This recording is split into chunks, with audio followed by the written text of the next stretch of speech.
warahmatullahi wabarakatuh.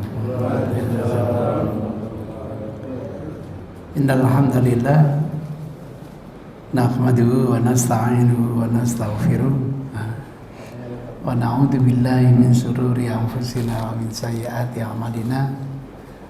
May yahdihillahu fala mudilla lahu wa may yudlil fala hadiya lahu. Wa nusalli wa nusallim ala rasulil karim wa ala alihi wa sahabatihi wa man ihtada bihadihi ila yaumiddin, amma ba'du. Untuk menentukan awal Ramadan, pemerintah menggunakan hisab. Nah, Muhammadiyah juga menggunakan apa? Hisab. Sama. Jadi hisab itu media untuk meru'yah. Tentunya di samping hisab ada teknologi, teropong. Muhammadiyah tidak butuh teknologi, cukup dengan ilmu hisab. Contoh teknologi itu gini, hilal sudah 6 derajat, 7 derajat, 8 derajat, belum sampai 14 derajat.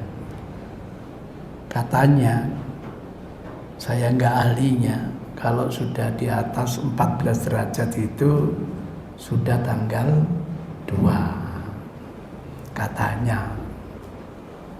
Nanti yang ahli boleh mengoreksi. Katakanlah tingginya 10 derajat. Kalau ketinggian 10 derajat, kita bersama Rasul besok puasa enggak?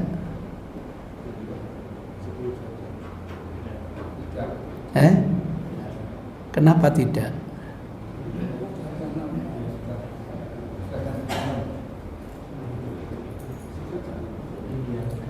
Ketinggian hilal itu sudah sampai 10 derajat. Kalau kita hidup zaman Rasul dulu, kira-kira besok puasa enggak? Sangat puasa. Kalau tidak tertutup awan, gitu loh, Pak. Karena meru'yat kalau ketinggiannya 10 itu udah melok-melok, Pak. Apalagi di negara yang udaranya kering. Sunnatullah melihat cahaya itu lebih biar. Tapi kalau ketutup awan, besok puasa enggak? Enggak. Berarti zaman Rasul belum menggunakan teknologi gitu loh. Sekarang dengan teknologi, Pak, jangankan ketinggiannya 10 derajat, ketinggiannya 7 derajat saja, kemudian ada awan, bisa terdeteksi enggak? Bisa, Pak, bisa. Berarti besok sudah pasti apa? Puasa, gitu loh. Nah, itu yang namanya kecanggihan teknologi. Pengalaman ikut meru'yah di atas kapal Tanjung Kodok itu, Pak. Waktu itu bukan mendung lagi, Pak, hujan deras, Pak. Tapi ketinggiannya sudah lebih dari 7 derajat. Jadi tim itu sudah corongnya itu telenya, Pak. Itu sudah dihadapkan ke arah lintang ini, ketinggiannya sini, sudah, Pak. Begitu matahari tenggelam, langsung terdeteksi lewat komputer. Jadi jangan sampai seperti jamaah saya di Sukodono itu. Ustaz, untuk menghadapi Ramadan nanti kami tidak percaya kepada Muhammadiyah, tidak percaya kepada pemerintah. Nah, terus kami akan meruqyat sendiri. Kayak entut saya bilang. Dikira meruqyat itu kayak meruqyat bintang gitu loh, Pak. Sampai nanti ditanya ketinggiannya berapa derajat, miringnya bisa nggak menjelaskan? Gitu ya Ustaz. Loh ya Allah. Dikira ndelok kayak bulan andi-andi gitu. Dan waktunya ndak lama, ada sampean golek kono alah wis sedang hilang. Jadi begitu. Gitu ya Ustaz. Iya, butuh keahlian. Ya, karena saya ketua MUI, wakil ketua MUI ya. Mau ikut ya oleh ae, Pak. Masuk gak duwe ilmunya, Pak. Enaknya ikut meruqyat itu dapat amplop ternyata. Loh iya, ada nih. Saksi ya. Jadi itu ceritanya. Jadi zaman Rasul belum ada teknologi, hanya tertutup awan saja, besok tidak bisa puasa. Sekarang dengan teknologi, jangankan hilal tertutup mendung, tertutup hujan lebat pun dapat terdeteksi. Itu ceritanya. Jadi pemerintah itu pakai hisab, Pak. Kenapa? Karena hisabnya itu tidak hisab murni, hisab ditambah kriteria lagi, Pak. Namanya imkan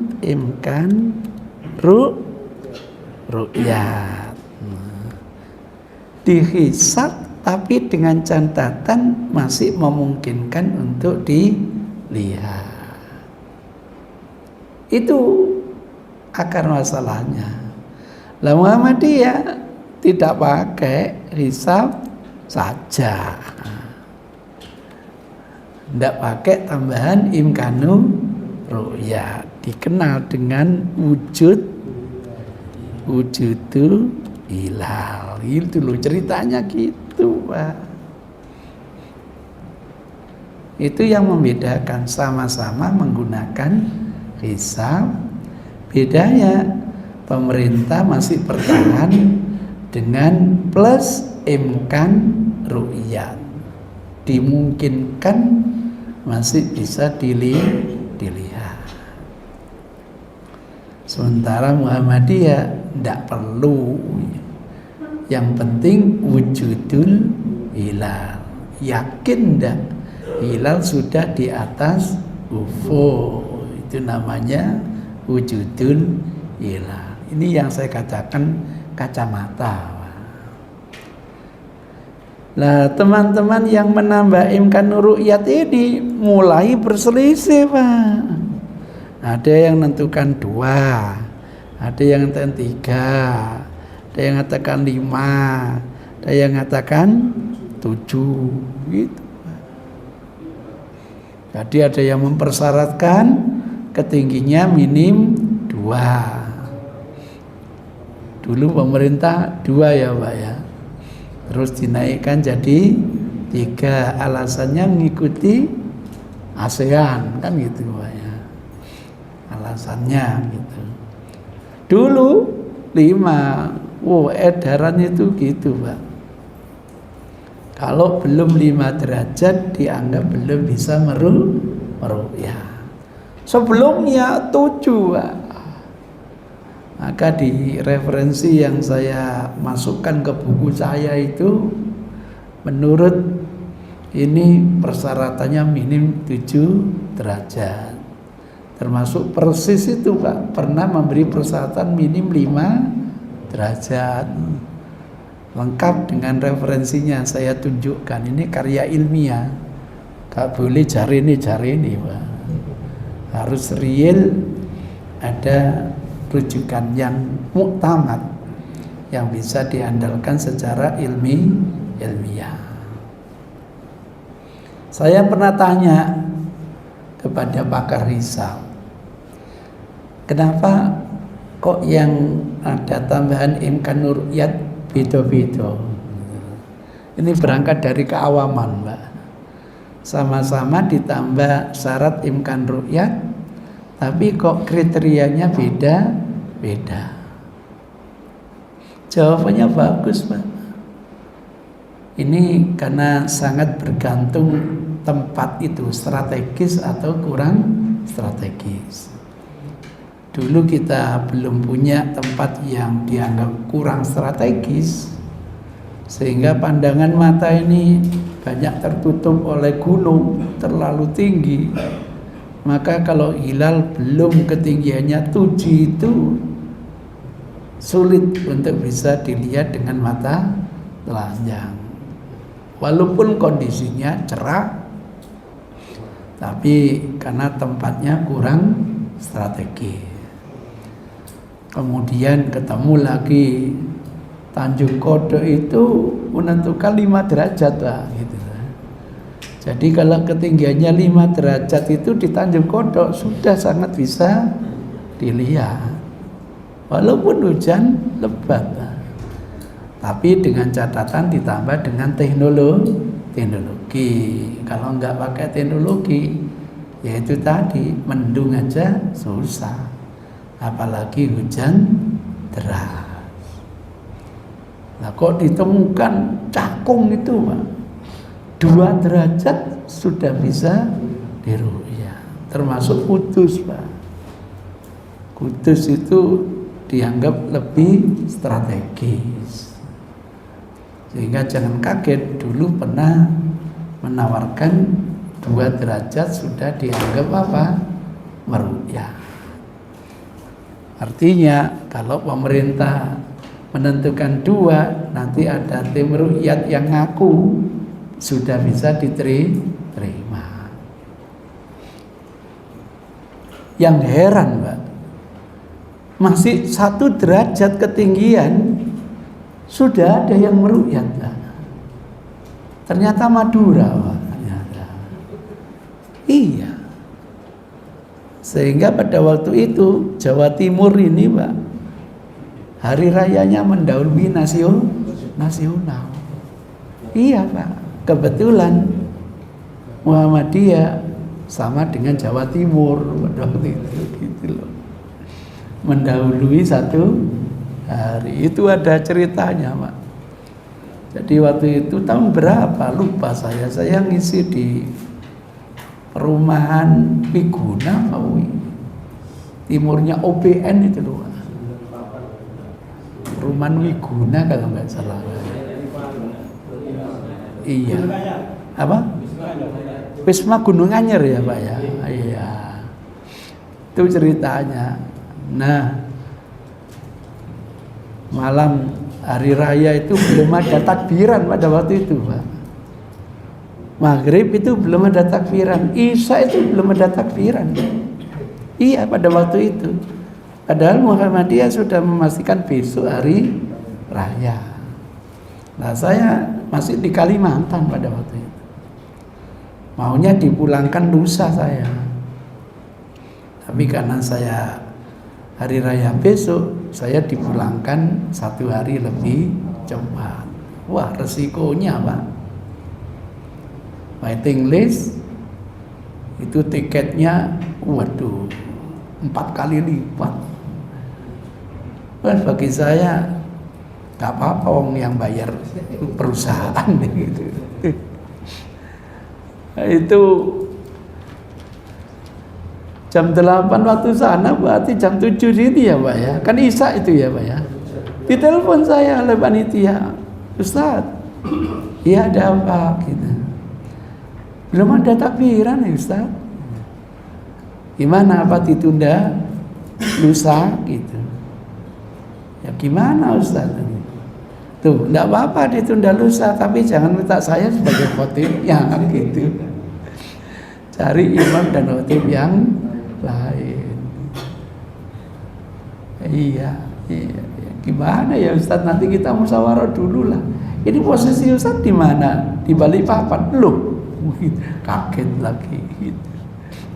Loh, kalau besok hari raya sekarang di Balikpapan gimana Ustaz? Ya tenang aja gitu. Besok pagi sudah di tempat sampean. Iya Pak. Jam 8 waktu sini berarti jam 9 waktu Balikpapan, kan lebih cepat 1 jam Pak. Telepon lagi Pak, alhamdulillah Ustaz, semua sudah takbiran gitu. Semua itu ya Muhammadiyah takbiran, ya NU juga takbiran. Ya alhamdulillah kalau gitu, besok jadi hari raya ya. Jadi Ustaz gitu. Terus sekarang posisinya di mana? Masih di Balikpapan. Iya. Karena saya sudah dapat waktu jadwal itu 9 sana Pak. Berarti kan 10 di sini ya Pak ya. Mau diperjuangkan bisa berangkat sebelumnya Pak. Jadi saya waktu Inggris tapi penerbangan terakhir gitu. Mau diupayakan dicarikan yang lebih lagi. Ya enggak apa-apa yang jam 9 sana, jam sini ya jam 9 gitu. Itu ceritanya. Nah, jam 9:30 ditelepon lagi Pak saya. Kami tidak bisa tidur Ustaz. Ada apa kok nggak bisa tidur gitu? Mikir Ustaz, kalau besok nggak bisa datang gimana? Sekarang posisi di mana? Sudah di rumah. Gitu.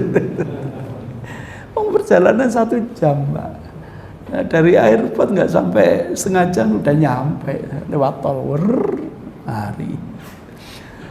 Ya, alhamdulillah. Jadi besok berangkat sendiri Ustaz. Iya, insya Allah berangkat sendiri. Google Map-nya sudah ada. Gitu. Itu ceritanya Pak. Jadi masih kurang dari 1 derajat. Sudah bisa di ru'yat. Saya tidak tahu itu. Mungkin pakai kacamata apa tembus pandang mungkin begitu.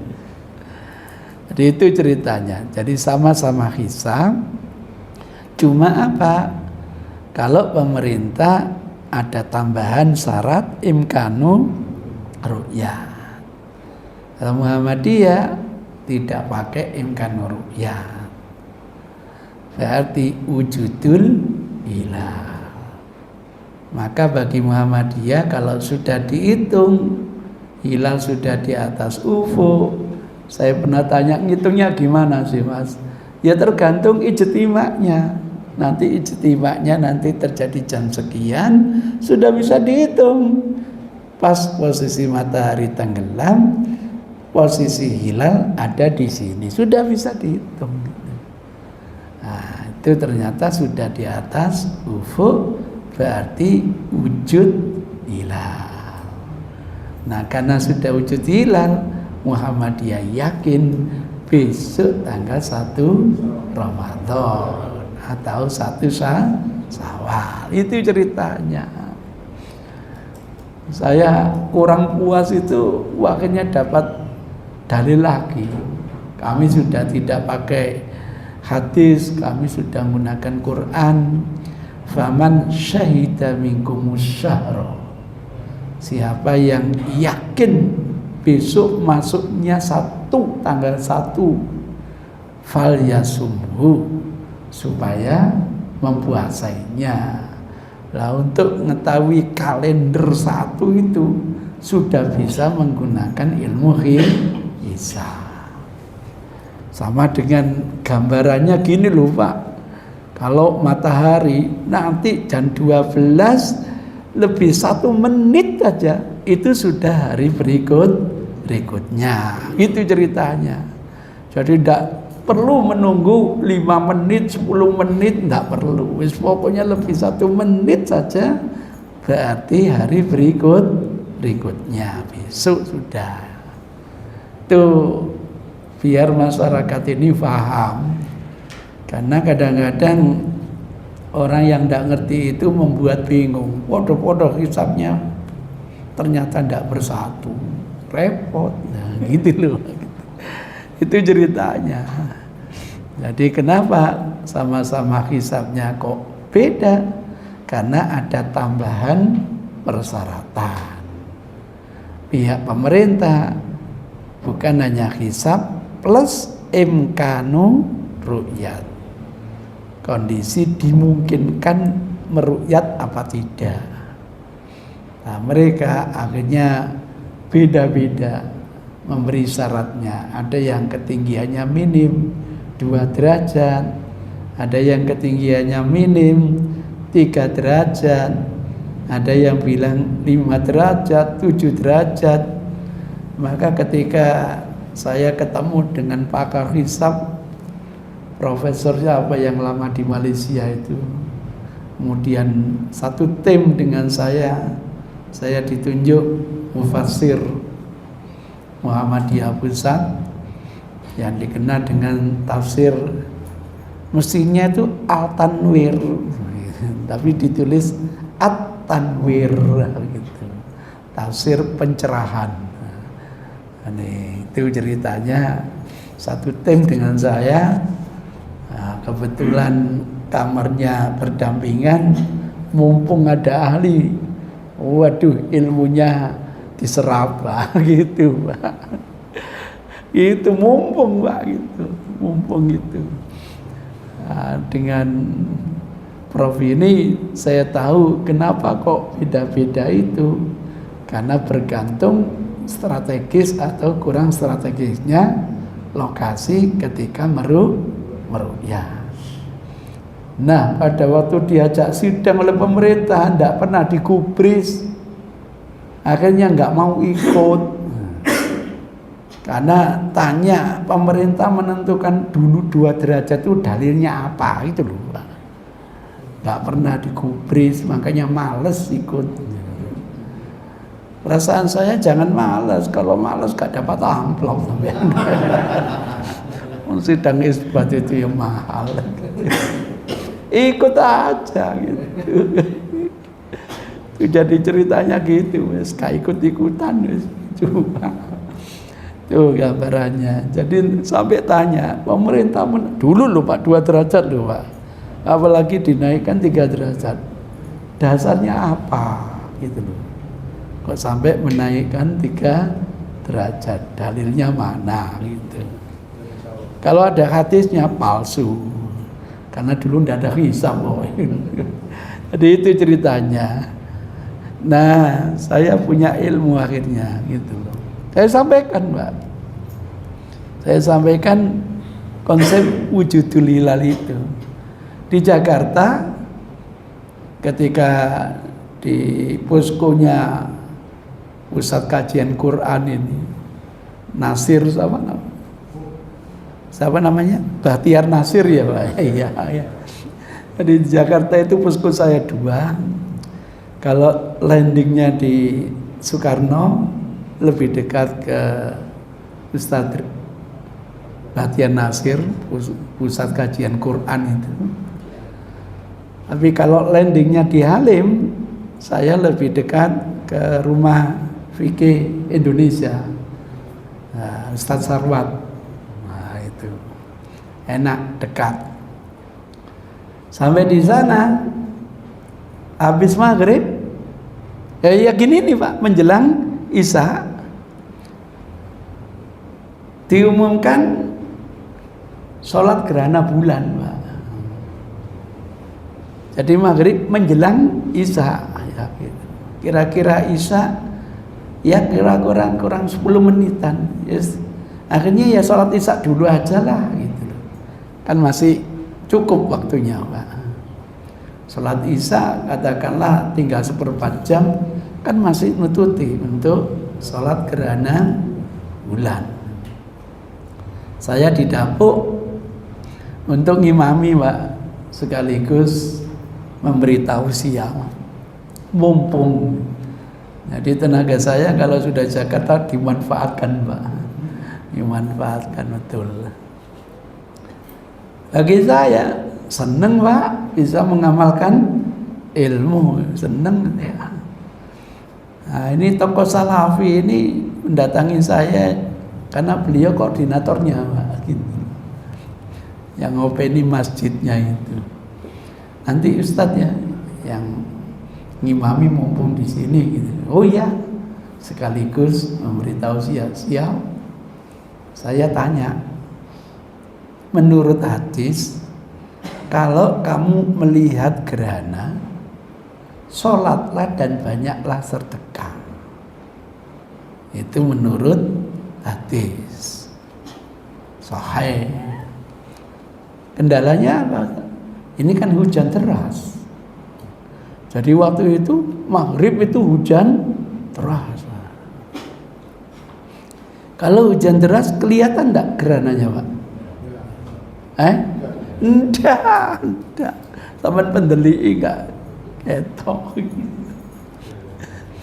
Jadi menurut hadis, kalau kamu meru'yat gerhana, sholatlah, kemudian perbanyak apa? Sedekah. Kalau meru'yat gerhana.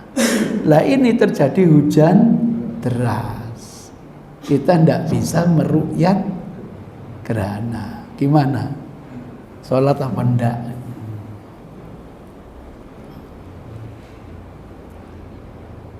Bertanya dia, Ustaz enggak yakin kalau malam nanti terjadi gerhana. Loh, kalau saya yakin gitu loh. Karena saya menggunakan ilmu hisab, yakin nanti terjadinya jam sekian ini durasinya sampai menit sekian, yakin. Saya tanya sampean itu kan harus imkanuru ru'yat.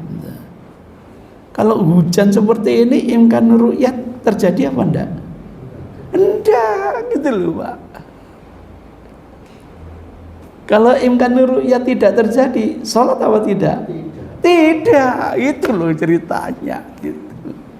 Itu bedanya antara wujud gerhana dengan imkan meru'yat gerhana. Itu bedanya gitu. Gimana gitu loh. Kamu yakin apa enggak gitu loh. Kalau menurut kalender yang kalender itu mengikuti ulama hisab gitu. Aduh. Sama dengan waktu sholat itu jasanya ulama hisab gitu. Ngadakan aja Ustaz, ya sudah. Karena terjadi di Sidoarjo ini, Pak.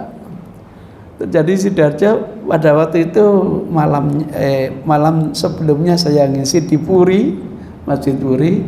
Nah, malam berikutnya di Sidosermo. Nah, waktu sudah semua malam berikutnya itu kan terjadi gerhana bulan, Pak. Setelah maghrib toh, hujan deras toh. Iya, sana ngadakan, Pak. Tapi di Puri itu pengumumannya, kalau nanti kita bisa melihat gerhana, kita akan sholat gerhana, gitu loh, Pak. Berarti karena hujan nggak bisa, gitu loh, maka tidak sholat. Pengumumannya menarik, Pak. Kalau nanti malam kita bisa melihat gerhana, kita akan sholat. Itu berarti imkanu ru'yah. Karena hujan tidak mungkin, gitu loh, Pak. Itu bedanya, Pak. Bedanya lah di Sidosermo maunya apa? Sebelum sholat isya gitu loh, Pak. Terus nanti aja lah isya sekalian gitu. Maunya setelah isya. Loh, kalau setelah isya habis nanti gerhananya. Ya sudah setelah maghrib gitu. Jadi pengajiannya dialihkan, pengajian rutin menuju yaitu prosesi sholat gerhana. Itu ceritanya. Itu bedanya, Pak. Itu namanya kacamata gitu loh, Pak. Maka nggak usah saling menyalahkan gitu. Kalau ada yang yakin gitu silakan, itu ijtihadnya seperti itu dengan kacamata itu konsekuensinya begini gitu loh, Pak.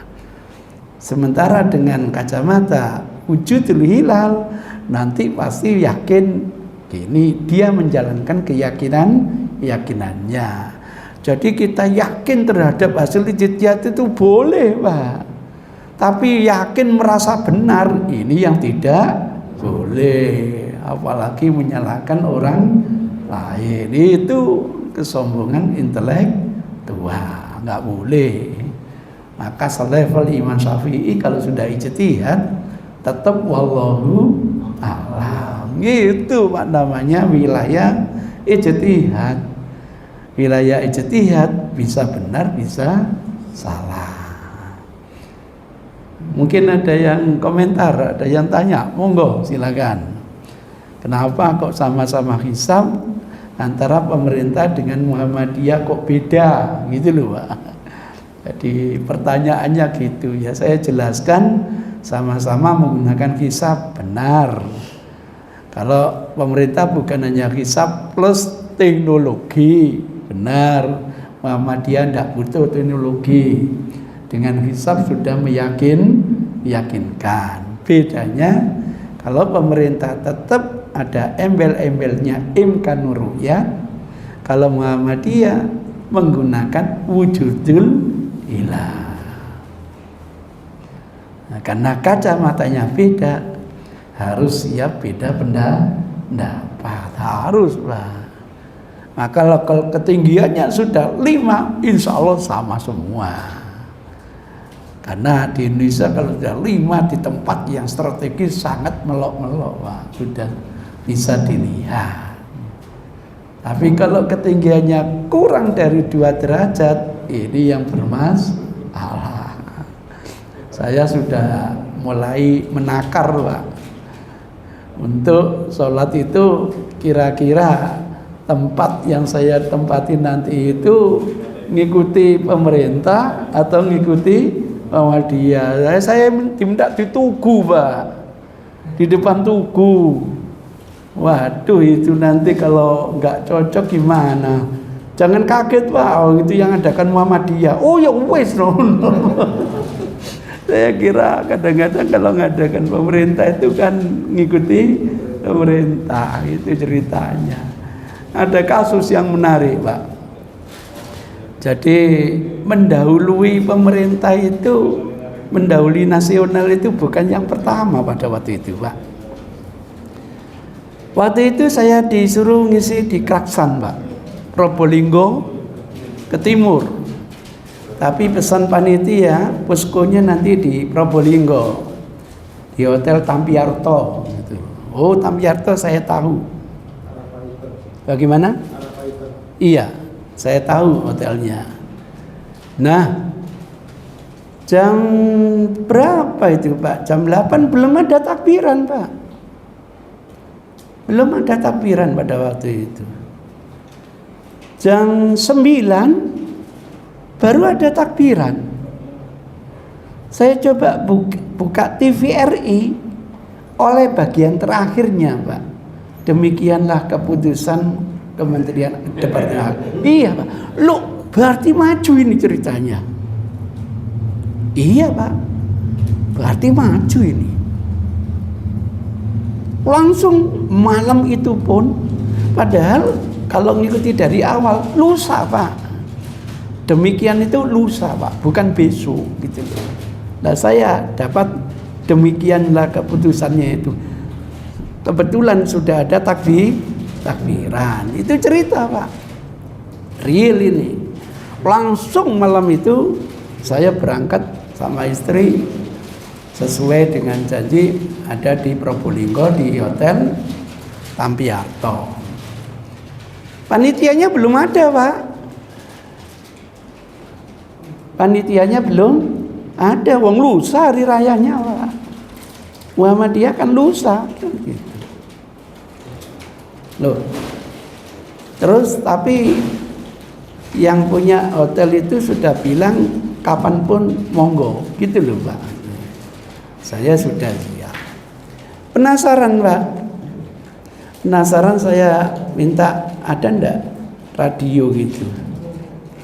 Dibuka itu tiba ya Pak. Sahur. Loh. Ya apa sih? Lah takbiran ya oh gitu. Iya Pak. Sahur gitu Pak. Weh, ini berarti salah saya ini. Sampai yang jaga itu pemerintah itu Ustadz lusa keputusannya. Nah, kebetulan memang teman-teman ini besok ada yang besok gitu loh, gitu. Baru ngerti Pak. Pagi-pagi cari Jawa Pos. Oh tiba Muhammadiyah tetap lusa gitu loh. Lah, saudara kita ada yang lusa, ada yang besok. Itu ceritanya, Pak. Yo gitu. Saya tanya yang jualan apa itu Jawa Pos itu, sampean NU atau Muhammadiyah? NU gitu. Kok nggak hari raya? Oh, kami bukan kelompok mereka gitu. Walah, tiba ya nak kelompok-kelompok itu tiba gitu. Penasaran, saya minta panitia untuk ngajak saya muter-muter gitu loh, mencari masjid yang ngadakan hari raya. Muter-muter jam terakhir itu maksimal hanya 3 soft, Pak. Ada yang 2 soft, ada yang 3 soft. Itu ceritanya. Nah, baru kali ini, Pak, saya punya pengalaman Idul Fitri di lapangannya tidak cukup, Pak. Baru kali ini, Pak. Baru kali ini. Ya Allah, lapangan sampai tidak cukup. Saya tanya, kenapa? Lah masjid-masjid sudah ditutupi ya Ustaz. Gitu. Jadi masjid-masjid itu sudah ditutupi, nggak ngadakan, sehingga ngikut ke lapangan. Pengalaman seumur hidup, Pak. Banyak yang ngasih amplop, Pak. Sampai saya bingung saya. Iya, Pak. Saya terpaksa tanya, ini mohon maaf, panitia sudah ngasih saya gitu. Ini apa ini? Hadiah atau apa? Hadiah, Ustaz. Kalau hadiah saya terima gitu. Barangkali zakat gitu. Sebab saya dulu punya mahasiswa. Masyarakat sini itu, Pak, yang namanya akikoh lebih percaya diserahkan kepada Pak Yai daripada disembelih sendiri. Zakat pun lebih berkah ke Pak Yai daripada orang miskin. Sampai gitu loh, Pak. Lu iya gitu. Sampai begitu, ya Allah. Enak ternyata jadi kiai. Dan bukan hanya di situ, Pak, di Kalimantan juga ada, Pak. Satu masjid yang gitu itu ada, Pak. Ada, Pak, di Bontang itu, Pak. Saya saksikan sendiri itu. Ya Allah, enak ya jadi kiai, dapat banyak amplop gitu. Itu ceritanya. Jadi pengalaman seumur hidup saya gitu. Jadi sampai sana ya sahur akhirnya, Pak. Baru lusa, baru hari raya. Nah, kejadian berikutnya Muhammadiyah dulu, baru pemerintah gitu loh. Nah, saya ngisi di tempat yang mereka lebih ngikuti pemerintah gitu loh, Pak. Maka malam-malam itu besok hari raya menurut Muhammadiyah datang ke rumah saya oleh istri saya untuk bisa nemuin saya sedang iktikaf di Masjid An-Nur Sidoarjo gitu. Tim panitia akhirnya ngejar saya ke masjid. Nah, gitu, Pak. Nah, sampai di situ bilang tim ini, Ustaz, mohon maaf, hari raya dimajukan. Dimajukan kapan? Besok, Ustaz. Loh, enggak lusa toh. Enggak, Ustaz, besok gitu. Waduh, keyakinan saya masanya lusa gitu loh. Jadi mohon maaf ya, saya enggak bisa kalau gitu ngimami besok. Mungkin untuk ceramah oke saya, tapi untuk ngimami enggak bisa saya. Gitu ya Ustaz ya. Iya, wis golekno imam penceramah orang lain sekalian lah gitu. Nanti saya sana nggak sholat kemudian ceramah tok ya gitu. Iya gitu.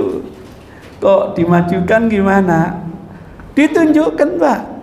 Ditunjukkan yang namanya lembaran tim ruqyah dan disaksikan oleh teman-teman yang sedang i'tikaf. Saya masih ingat pada waktu itu ada Pak Edi, ada Pak Supron, ada Pak Sopo gitu. Banyak teman-teman yang sedang i'tikaf pada waktu itu. Nah, boleh saya lihat? Boleh, ditunjukkan, Pak. Saya dibisiki sama Pak Supron almarhum itu. Ustaz, edaran itu sebelum maghrib sudah ada di sini. Gitu Pak. Loh, kok aneh?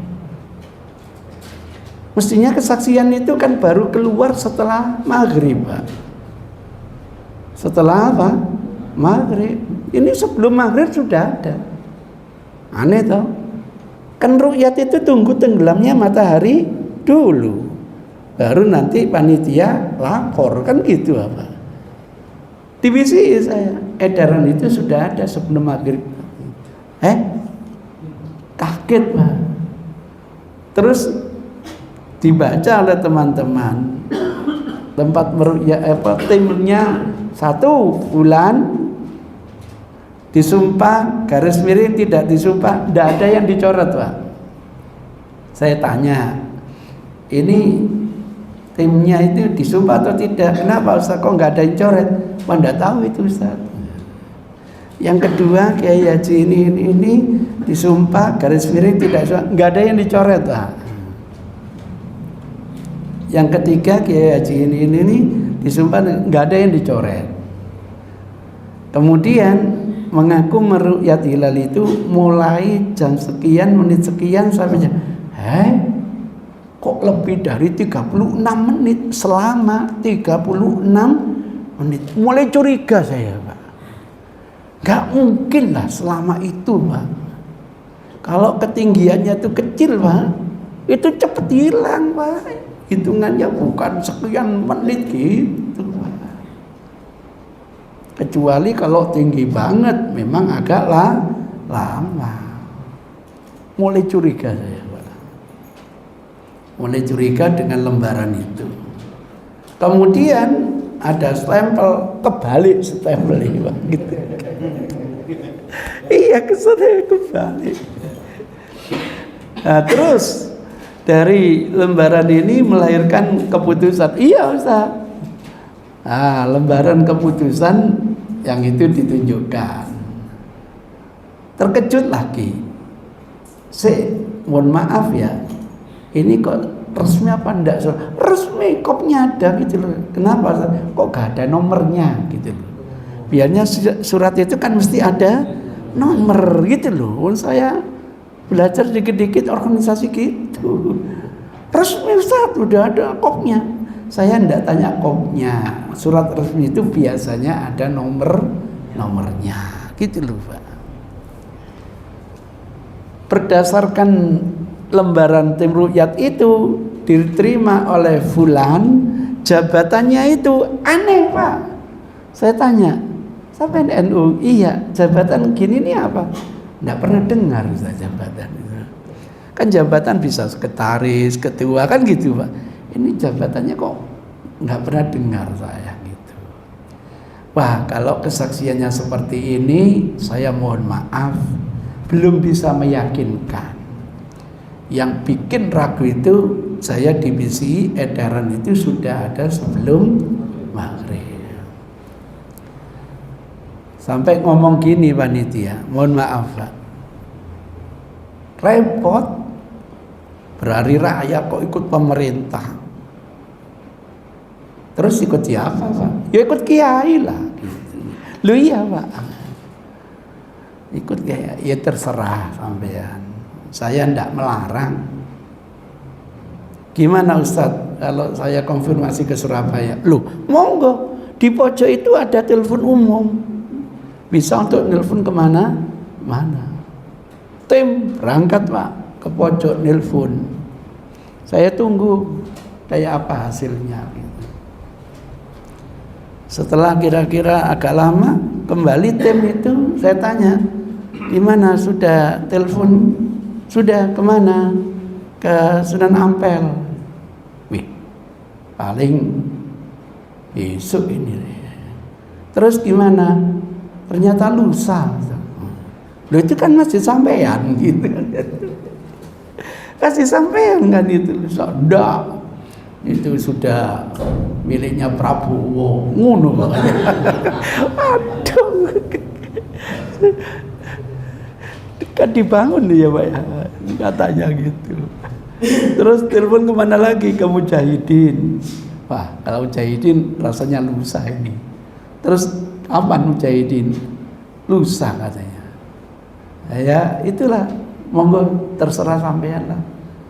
Saya tidak menghalangi untuk sampean berhari raya besok, silakan. Tapi jangan minta saya sebagai imamnya. Kalau khotibnya siap, akan lebih baik imam sama khotibnya saja diganti gitu.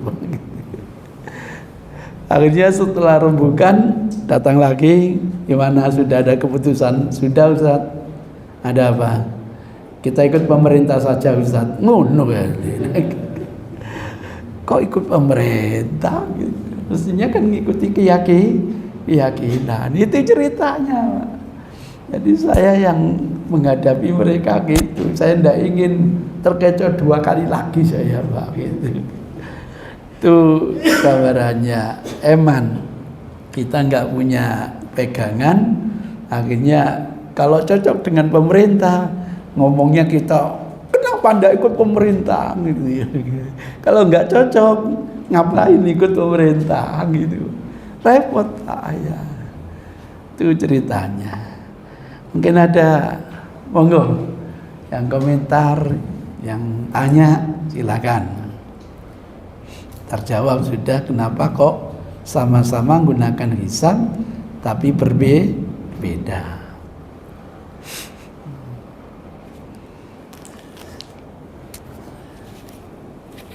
Tidak ada tusuknya Pak.